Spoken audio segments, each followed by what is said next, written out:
छत्तीसगढ़ में विधानसभा चुनाव के पहले डिप्टी सीएम सिंहदेव के तीखे तेवर सामने आए हैं। हालांकि ये तेवर कांग्रेस पार्टी के लिए नहीं है, बल्कि उत्तर छत्तीसगढ़ की उन विधानसभा सीटों को लेकर है जहां पिछली बार उनके कहने पर जनता ने प्रत्याशियों को वोट दिए थे।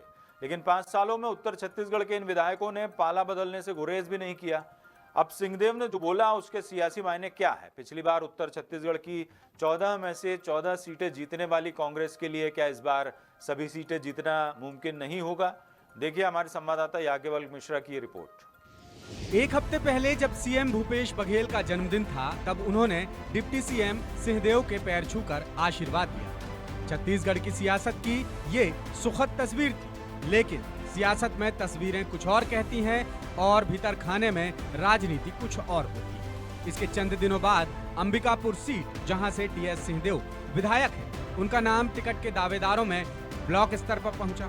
सिंगल नाम, लेकिन पार्टी के एक और नेता गुरप्रीत बाबरा ने अंबिकापुर सीट से चुनाव लड़ने का आवेदन दाखिल किया। गुरप्रीत बाबरा ने आवेदन दाखिल करने के बाद कहा कि वो कांग्रेस के कार्यकर्ता हैं, इसलिए आवेदन दिया। ये दावेदारी मैं इसलिए प्रस्तुत किया, मुझको लगा कि हर एक व्यक्ति को कप्तान बनने का मौका मिलना चाहिए, जैसा हमारे आदरणीय महाराज साहब ने कहा था थोड़े दिन पहले।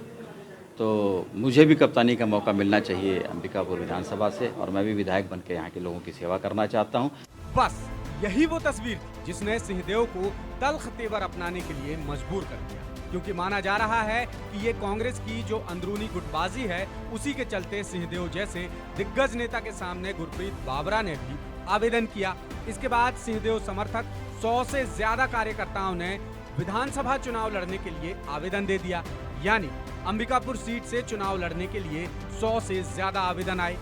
अब इसके कुछ दिनों बाद टीएस सिंहदेव भेंट मुलाकात कार्यक्रम करने राजपुर पहुंचे। राजपुर वो कस्बा है जो बलरामपुर और सामरी दोनों विधानसभा सीटों की सीमा पर स्थित है। यहाँ सिंहदेव ने बलरामपुर जिले की रामानुजगंज सीट से विधायक बृहस्पति सिंह पर बगैर नाम लिए हमला बोल दिया। व्यक्तिगत मेरे खिलाफ कई लोगों ने बहुत कुछ किया, मैंने कभी उसको राजनीति के क्षेत्र में बीच में आने नहीं दिया।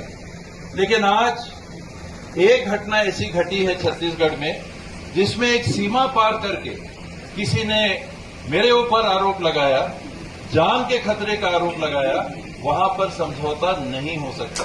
दरअसल बृहस्पति सिंह वो ही विधायक हैं जिन्होंने टीएस सिंहदेव पर जान से मारने का आरोप लगाया था, जो कोर्ट में साबित भी नहीं हुआ।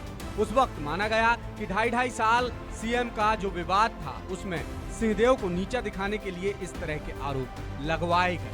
बहरहाल बृहस्पति सिंह को लेकर सिंहदेव ने स्थिति साफ कर दी कि वो उसी शर्त पर रामानुजगंज सीट पर मदद करेंगे जब पार्टी यहां से चेहरा बदले। इसके बाद दूसरा निशाना सामरी सीट थी। यहां से चिंतामण महाराज विधायक हैं। सिंहदेव ने ये तक कह दिया कि इस सीट की जीत की गारंटी अब उनकी नहीं। अध्यक्ष जी के सामने मैं इस बात को कह रहा हूं कि मेरे लिए भी 90 में से एक ऐसा विधानसभा रहेगा जहां मेरा कोई दखल नहीं रहेगा, मेरी कोई जवाबदारी नहीं रहेगी। मैं उसके आगे बात को नहीं कर रहा हूं, लेकिन एक विधानसभा ऐसा रहेगा जिसमें जो हो सो हो, अच्छा हो तो अच्छा हो, बुरा हो तो बुरा हो, जो हो सो हो। मेरी भागीदारी मैं आज से ही सबके सामने माफी मांग के अपने आप को 90 में से एक विधानसभा में दूर कर रहा हूं। चिंतामण महाराज को लेकर अपनी स्थिति सिंहदेव ने इसलिए साफ की क्योंकि चिंतामणि महाराज ने उनके खिलाफ माहौल तैयार करने वाले विरोधी गुट का साथ दिया था। अब 2 और सीटें हैं जिन्हें लेकर टीएस सिंहदेव अपनी स्थिति साफ कर सकते हैं, सीतापुर और मनेन्द्रगढ़। हालांकि जब वो यहाँ पहुंचेंगे तो स्थिति साफ करेंगे, लेकिन सिंहदेव के इन तेवरों से साफ है कि उन्होंने एक तरह से पार्टी को संकेत और संदेश में समझा दिया है कि यदि इस बार भी उत्तर सरगुजा की 14 में से 14 सीटें जीतना है तो उनके हिसाब से ही टिकट दिए जाएं, वरना पार्टी को यहां बड़ा नुकसान उठाना पड़ सकता है। सितंबर के महीने में छत्तीसगढ़ में भी कांग्रेस कुछ सीटों पर उम्मीदवारों के नामों का ऐलान कर सकती है।